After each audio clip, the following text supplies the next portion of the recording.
We are joined this morning by Reverend Father Anambra Kindo from the Kuka Center. He's the executive director of the Kuka Center, who are the ones who are spearheading this peace accord. I want to thank you so much for being with us this morning. Thank you so much for having me. All right, so let's go straight to it. The peace accord, do you think it will stand, considering all the factors that we're looking at in the Southeast? We heard the police state categorically that if IPOB or ESN, any of those networks come out or try to disrupt the elections, that, I won't quote them perfectly, that they'll be met with overwhelming law enforcement response. Is this something that worries you when this peace accord is signed? Absolutely not. If you compare the Anambra of today to that of 2021, I think 2021 was really very tense. You know, there was a lot of anxiety.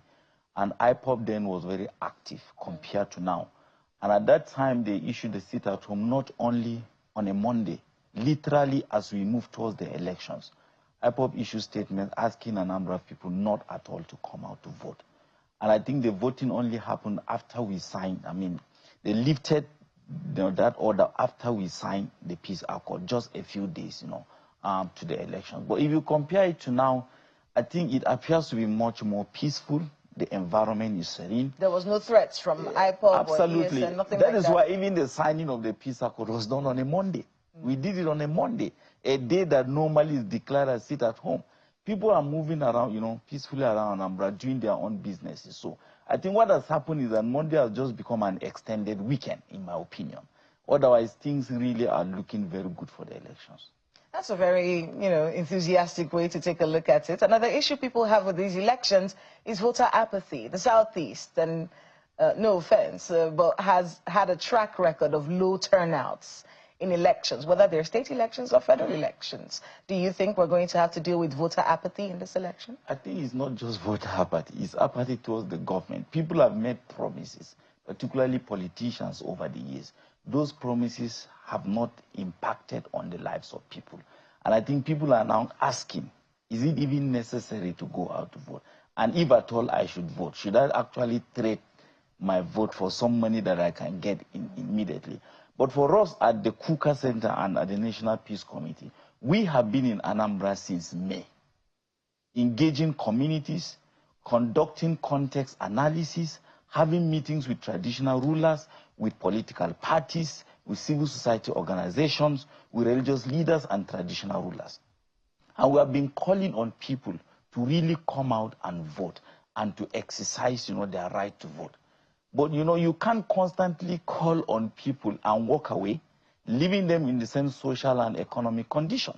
So we call on the politicians to ensure that the lives of people improve through this democratic process. And I think that is the only thing that can encourage people to come out and vote. When people know that their votes are counted and that their votes will make an impact on the type of leader they want, I think you don't need to beg and preach. People will naturally troop out to come and vote. But when people know that election after election, there's absolutely no change in their lives. In fact, if anything, everything gets worse. I mean, there's nothing else you can tell people. You've been in Anambra since May. Yes. So these engagements with the people have been going on, according to you. Going on. Give me a sense, or give all of us a sense, of the mood that you're getting there. Do you see people who are interested in the electoral process? Do you see people who are hoping that money is being shared on election day? Are these people who are interested in a free and fair exercise and looking forward to voting and exercising their franchise? Is that something that you see from the conversations that you've been having with them? I think for these opinions, you have to disaggregate that, depending really on who you are talking to. So if you talk to ordinary people, drivers, people who use motorcycle, people, they are just like, you know what, nothing will change. Our votes may not count. If you talk to members of political parties, depending on which political party is in power, they are excited, they are enthusiastic, they are looking forward really to the elections, and they feel their party will win. If you speak to executives of political parties, for example, they're a little bit worried about security that will be deployed, particularly during the elections. And some of their opinion is, we want the federal security agencies to be the ones to monitor the election, which is constitutional. But we don't want informal security networks and vigilantes to come near, the type of election So security. let's talk about that, because that is a major concern that the other political parties in Anambra State have had. With the deployments, I didn't see any Agunechemba in the deployments that I'm looking at here, at least from what the INEC chairman was talking about, and none of that was mentioned. Do you think that these elections and Agunechemba should take the back seat? Has that commitment come from the governor that his security network would not be a part of this exercise? I think you have to put this within context. There's something happening in this country that people really need to pay attention to. Because of the trust deficit in federal security institutions, even by government officials, particularly by governors, what has happened is that state legislators in the state houses of assembly are beginning to pass laws establishing their own state security networks, which some people talk about eventual state police that may happen. And it is in that aspect, So people are worried that it's very easy for politicians to manipulate, to deploy this as against particularly the Electoral Act or the Constitution. So it's the Constitution that mandates federal security agencies to monitor elections, to guide elections. And they really just want to have that. And I think during the signing of the peace accord, the police commissioner made that very, very clear at the federal level. No informal security network, state security network will be allowed to come near. And I think that looking at Anambra today and the body language of the governor, he seems to comply. And he made it very clear that he was so excited about the content of the accord, because every clause of the accord has been linked to a particular constitutional provision. And the issue of security was very, very clear. And everybody seemed to be happy. And that's why 15 of the political parties turned out to sign the accord. That's a lot of faith in the process. Another issue that people have had with this election is vote buying. And it's not really native to Anambra State. It's a national problem that we're dealing with. I heard Governor Soludo during one of the rallies, he actually said, if they give you money, eat it, but vote for me. Which means that there is talk about money being shared and vote buying and things like that going on. Is that something that the Kuka Center and, of course, the National Peace Committee think about? Is it something that can even be handled? We don't even conceptually, we don't call it vote buying. We prefer to call it vote trading. Because it's not just the buyer, it's the seller. The seller. The seller is also complicit. Yeah, but of course, buying and selling is going on almost in every institution, really, in this country. And I think for me, we shouldn't reduce it just to election. It's a wider societal problem. And it also speaks to our value system. The necessity for us to comply seriously with the law. You look at the social and economic conditions of people and the sort of poverty and the level of dispossession. And I'm not excusing that. But if we want to deal with the issue of vote buying, then I think that we have to respond to our social contract, particularly the politicians, to see how they can improve the lives of people.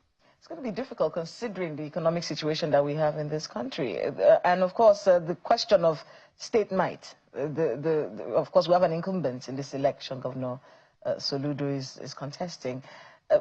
Do you perceive from the engagements and from his body language, which is something that you've been talking about, the fact that we're going to actually see an election in Anambra State where it is a free and fair election, where everybody had a say, you can vote for whoever you want to vote for, and then you're not seeing a situation where the incumbent is overpowering everyone because he has a war chest with which he can do so?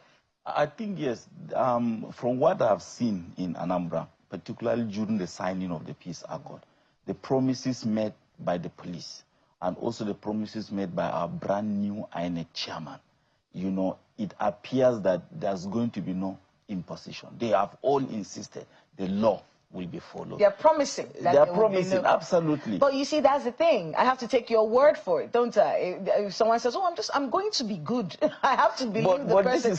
It's bringing up the conversation as to incumbents maybe stepping away and being like a candidate like everybody else. Of course, during the signing of the peace accord, we didn't give him like a special place here, the governor of the state. He sat with other candidates. I'm just saying, like, before this peace accord and whatnot, yes, the conversation as to whether an incumbent can actually keep his word and say, well, I'll be free and fair and somebody else is going to be. I don't think it's for me to say that. If I say that, it's counterfactual. It hasn't happened yet. The elections has not held. So I don't have an evidence to tell you that, okay, he won't keep to his promise, right, until actually the elections are over. And that is why my team is currently in Anambra State to monitor, particularly compliance with the accord.